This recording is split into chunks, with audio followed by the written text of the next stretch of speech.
faire face à la critique? Alors, je ne parle pas de critique constructive. Comment faire face à la mauvaise critique? Comment faire face aux méchants, on va dire, aux personnes qui te veulent pas forcément du bien et qui vont venir te critiquer gratuitement? C'est ce qu'on va voir aujourd'hui dans cette nouvelle vidéo.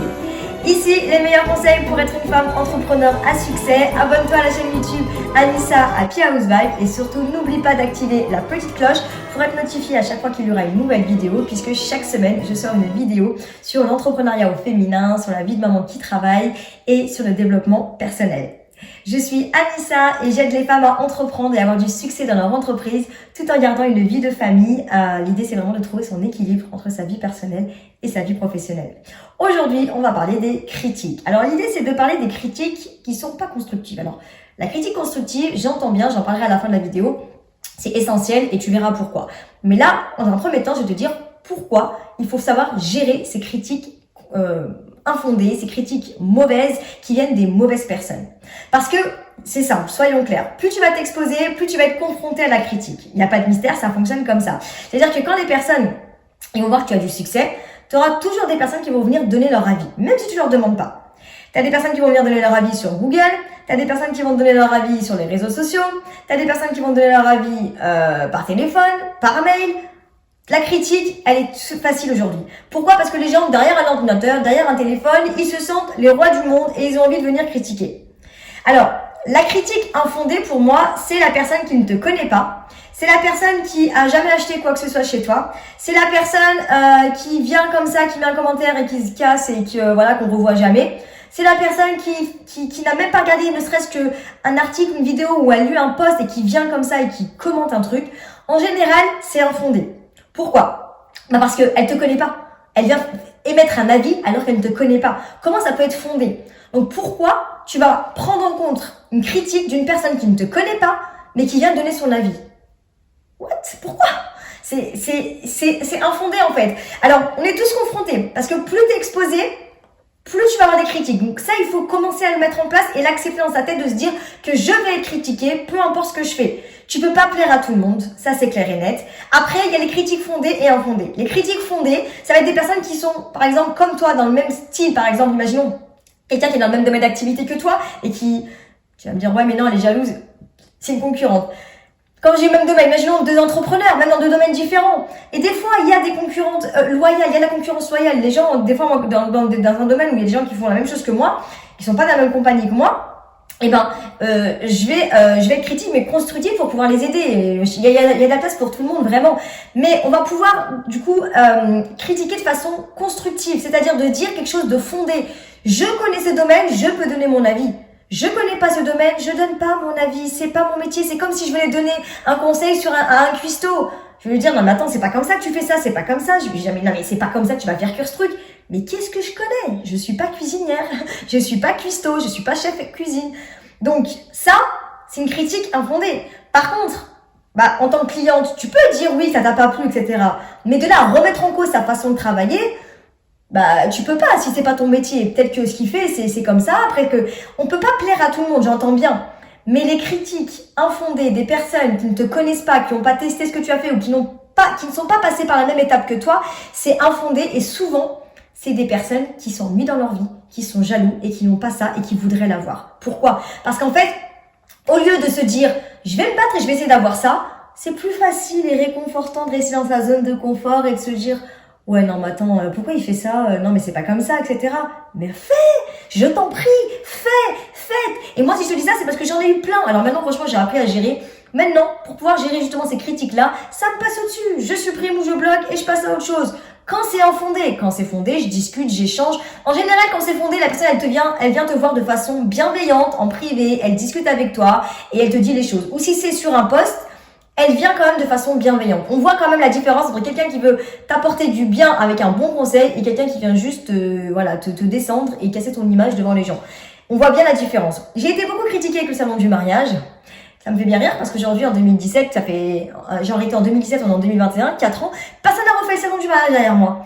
Tout le monde était en train de critiquer, dire ouais mais non, j'aurais fait comme ci, j'aurais fait comme ça. Faites, la place elle est libre maintenant. C'était un petit clin d'œil, il fallait que je le fasse.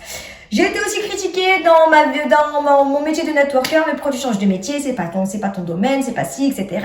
Et des fois infondé. Mais en fait, c'est ma vie, c'est mon choix. J'ai envie d'arrêter ça pour commencer ça, parce que ça, j'ai même pas besoin de me justifier. Je fais ce que je veux.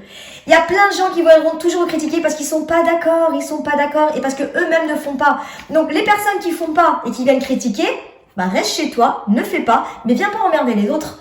Parce qu'en fait, réellement, celui qui peut te critiquer de façon constructive, positive pour t'aider à avancer, parce que la critique constructive, elle permet d'avancer, c'est celui qui est déjà passé par cette étape, ou celui qui est en train de vivre cette étape comme toi, qui va partager des conseils, celui qui vient de façon bienveillante et pas de façon gratuite, négative et brutale comme ça, vous savez, qui vient te mettre dites-moi en commentaire si ça vous est déjà arrivé des critiques, mais genre gratuits, mais vraiment de façon mesquine, mauvaise sur les réseaux sociaux, sur Google, n'importe où. Je suis sûre que ça vous est déjà arrivé parce que ça arrive à tout le monde. Je pense que personne ne peut y échapper. Après, c'est une façon de gérer. Comment les gérer? Moi, franchement, je vous dis, vous supprimez, vous passez à autre chose.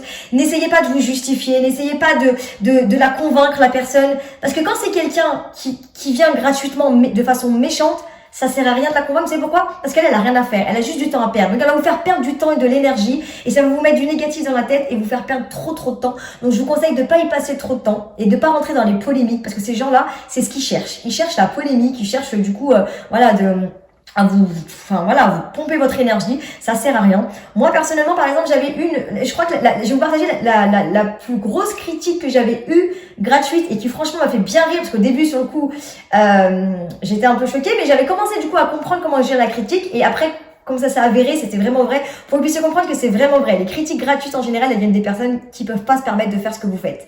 Il y avait c'était l'époque du salon du mariage, et il y avait une personne qui m'envoyait un message sur Facebook et qui m'a dit j'aimerais venir au salon, mais apparemment c'est pas forcément top, etc. Je lui dis ah bon, pourquoi? Et puis elle était pas forcément dans le détail. Et puis il vient un salon quelques jours après. Et puis elle me renvoie un message en me disant je suis venue finalement, vous m'avez dit voilà que il faut s'en faire, moi j'avais répondu à l'époque il faut se faire une idée par vous-même, voilà, mais elle était pas entrée en détail de pourquoi c'était pas terrible mon salon, et elle est venue quand même au salon, elle m'a dit ouais je vais me faire ma propre image. Elle est venue au salon, elle m'a renvoyé un message, elle a trouvé ses prestataires, elle a trouvé que c'était un super salon de qualité, etc. Et c'est vraiment, elle a passé une journée extra. Et puis elle m'a dit je suis contente d'avoir suivi mon instinct, d'avoir écouté votre conseil, je suis venue à votre salon et franchement je vais vous dire pourquoi je voulais pas venir, pourquoi on m'avait dit de pas venir et qu'est-ce qui s'est passé. Et en fait il y a une personne qui lui a dit va pas au salon, c'est comme le marché aux puces. Alors je pense que dans toutes les villes ça existe le marché aux puces, hein. Le marché aux puces c'est un peu le foutoir, c'est un peu au bazar où on vend les trucs à 1 euro, cheap, etc. Enfin on vend tout et n'importe quoi. Donc mon salon a été considéré comme ça par cette personne-là. Il lui a dit voilà, ne viens pas à son salon, c'est un salon marché aux puces, il y a rien, tu vas trouver des théières à vendre, des trucs pourris, c'est pas un salon où tu as des bons prestataires de mariage, tu vas rien trouver. Donc elle, ça l'avait mis un peu parce qu'elle avait choisi ce prestataire pour son mariage. Donc du coup, elle hésitait un petit peu. Et en fait, ensuite je dis mais c'est qui cette personne qui vous a dit ça? Franchement, tu me dis ça, va jusqu'au bout et dis-moi qui c'est. Elle m'a dit le nom de cette personne-là. Et cette personne-là, il faut savoir qu'il n'est jamais venu en tant que visiteur ou prestataire à mon salon. Alors, comment tu sais que c'est un marché aux puces puisque tu n'as jamais mis les pieds concrètement dans mon salon du mariage? Ni en tant que visiteur, ni en tant que prestataire. Et juste si tu vois les vidéos YouTube, ça se voit que c'est pas un salon de marché aux puces. Alors, si tu viens, tu verras encore mieux de tes yeux concrètement que c'est pas le cas. Donc, quelqu'un qui n'est jamais venu lui a dit ça. Pourquoi il lui a dit ça? Parce qu'en fait, elle était sur le point de signer avec lui pour son mariage, mais elle lui a dit mais j'hésite, je préfère attendre que le salon passe pour aller comparer et ensuite je vous donnerai ma réponse. Mais lui, qu'est-ce qu'il s'est dit? Je suis pas au salon, donc si elle va au salon, on va trouver d'autres prestataires, sûrement de qualité.